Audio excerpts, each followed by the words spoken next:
portanto, há a ideia de ser. A ideia de ser provém exatamente do desejo de existir, não é? Claro que nós podemos perguntar, mas qual é esta ideia? Não é? Qual é esta ideia? Trata-se apenas da ideia que está no homem. Não sei se considera que ser verdade, ou se considera verdade que vou dizer ou não, mas a verdade é que Pascoais tem da interioridade psicológica uma ideia de que é um campo onde estão. Claro que o homem é o amor, etc. Mas nunca diz que o homem é as ideias. Portanto, há um campo, e nesse campo, digamos assim, há realidades que se movem de alguma maneira, semi-autonomamente. E eles chamam-lhe fauna sobrenatural, ou assim, não é? É isso. Ora, o que é isso? São as ideias, os pensamentos e os sentimentos. Não é? Portanto, eu considero de objetivo um pouco os sentimentos. Claro que podemos dizer se está dentro do seu método. Mas está, porque ele acaba depois por fazer a identificação. Ele destaca esta fauna, ou cada um dos elementos desta fauna antropológica, ou desta fauna que há no homem, para depois dizer que o homem é isto, é aquilo e é aquilo outro. Mas destaca-o, na verdade. E, portanto, não é de admirar que ele ponha a ideia mesmo fora do homem. Portanto, que o desejo cria a ideia de ser e que este desejo seja colocado também, não no homem, naturalmente a consciência dele, mas fora do homem, na verdade, porque de alguma maneira o homem é a continuação do universo. Aqui, não sei se as influências de Pascoais têm, na verdade, algumas saíram todas, e não me interessa muito também, porque é interessante, mas o que interessa mais a ver é o organismo criado ideologicamente como funciona, mas de qualquer maneira creio que, por exemplo, não seria aqui fora, pelo menos para a minha hipótese, um cognatus de Spinoza, não é? Spinoza, afinal, a essência das coisas é o seu cognatus para existir, portanto, o seu impulso para existir, não é?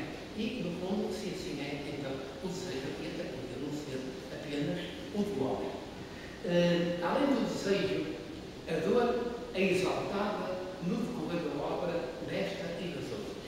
Chegaram a chamar um sistema duduísta, na verdade, a Pascoais, um sistema duduísta, porque a dor nunca é apresentada como uma desgraça. A dor é apresentada, de alguma maneira, como o sinal da profundidade humana. Somos produtos da dor, somos produtos da dor, do esforço de vir a sermos nós, do esforço de virmos a sermos nós. E esta dor, portanto, nós podemos dizer, já não é apenas a nossa, não é? É do mundo, na verdade, é da própria progenitora, mas é a dor mesmo que se estende para quem ou para além do homem. E essa dor permanece como parte da essência humana. A razão trabalha, dizer, para vermos até que ponto ele usa este contraste, que parece se ver, mas não é. Diz ele, a razão trabalha contra a dor. Então, muito bem, a razão trabalha contra a dor.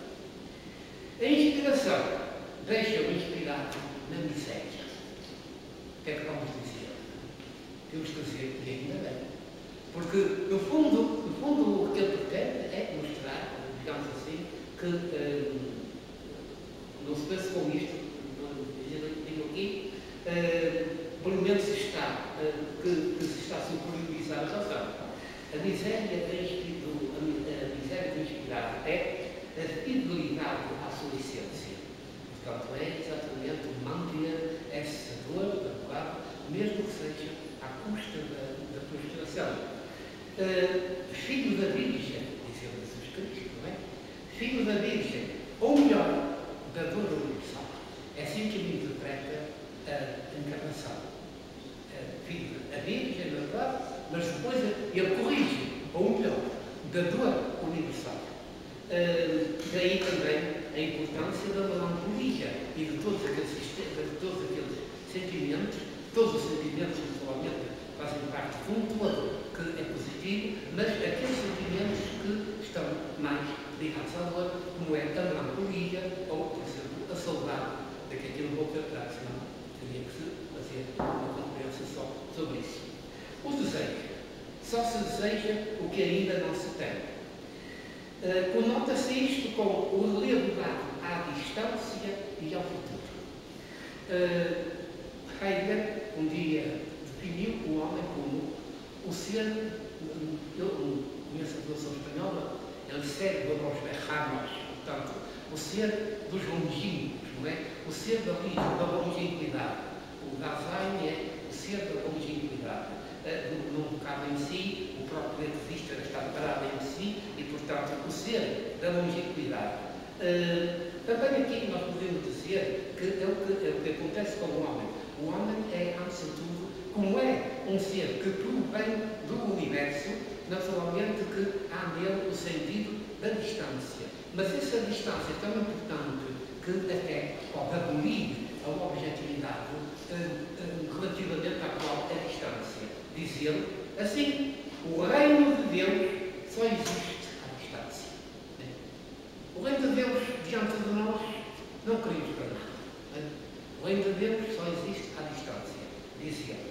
E também nas três dimensões do homem, naquilo que ele chama as três dimensões do homem, que é, naturalmente, estas duas que estamos a tratar, portanto, a dimensão do homem como, portanto, como campo de afetos, ou a dimensão do homem como racional, ele acrescenta uma terceira, que nunca diz qual é, mas que diz que é uma dimensão obscura, que se realizará. E, portanto, o homem, neste caso, é não só uma espécie de ligação também entre o universo e, porventura, o próprio Criador, mas também o ponto de passagem entre um presente, na verdade, e um futuro que ainda não existe e em que ele diz aparecerá, pois, um novo paraíso, uma dimensão nova, na verdade. Portanto, esta é também, afinal, uma vez mais, o futuro que, pelo lado, diz ele, não existe, não é?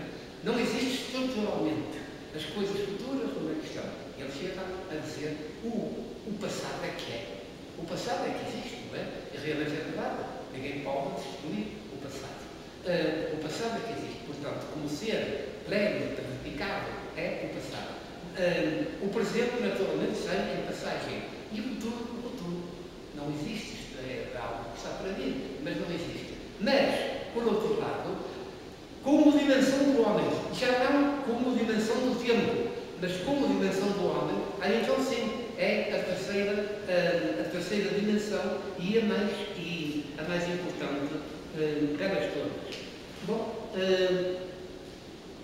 julgo que neste caso está a aspiração humana para além de si mesma e, por outro lado, a rejeição de todas as categorias mentais. Eu agora ia a falar de Deus. Eu não sei quando passou, não sei se já aconteceu algumas pessoas a sair. Quando é que passou? Não estou a consolar o tempo, mas já deve ter passado uma hora ou menos. Não. Uma hora e pouco. Já passou uma hora? Então, eu vou ver. Então, não desculpe, porque não sei se ainda tenho muita coisa, mas não vou ver.